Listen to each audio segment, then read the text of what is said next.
قل أوحي إلي أنه استمع نفر من الجن فقالوا إنا سمعنا قرآنا عجبا يهدي إلى الرشد فآمنا به ولن نشرك بربنا أحدا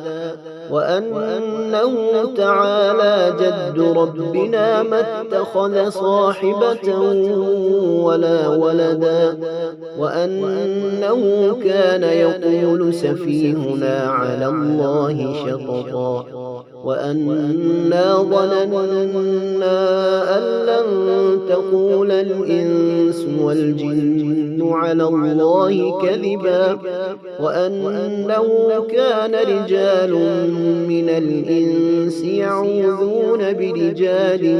من الجن فزادوهم رهقا وأنهم ظنوا كما ظننتم أن لن يبعث الله أحدا وأنا لمسنا السماء فوجدناها ملئت حرسا شديدا وشهبا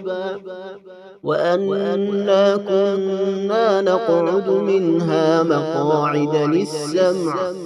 فمن يستمع الآن يجد له شهابا رصدا وأنا لا ندري أشر أريد بمن في الأرض أم أراد بهم ربهم رشدا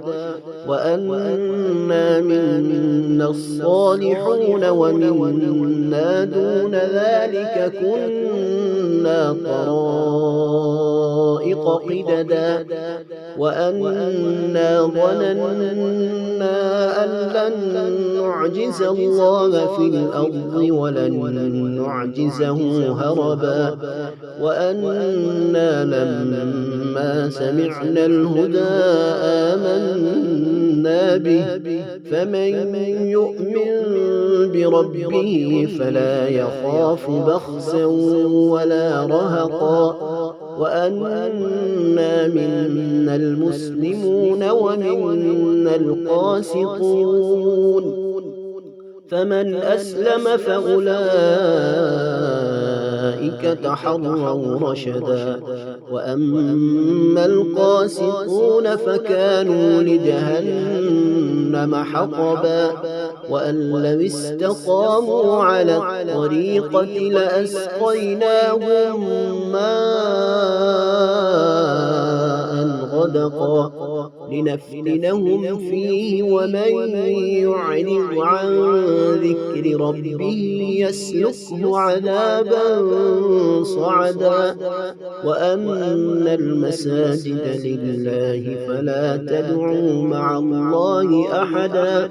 وأنه لما قام عبد الله يدعوه كادوا يكونون عليه لبدا قل إنما أدعو ربي ولا أشرك به أحدا قل إني لا أملك لكم ضرا ولا رشدا قل إني لن يجيرني من الله أحد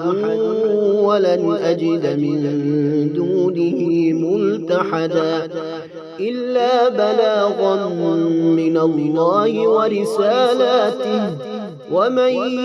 يعص الله ورسوله فإن له نار جهنم خالدين فيها أبدا حتى إذا رأوا ما يوعدون فسيعلمون من أضعف ناصرا وأقل عددا قل إن أدري أقريب ما توعدون أم يجعل له ربي أمدا عالم الغيب فلا يظهر على غيبه أحدا إلا من ارتضى من رسول فإنه يسلك من بين يديه ومن خلفه رصدا ليعلم أن قد أبلغوا رسالات ربهم وأحاط بما لديهم وأحصى كل شيء عددا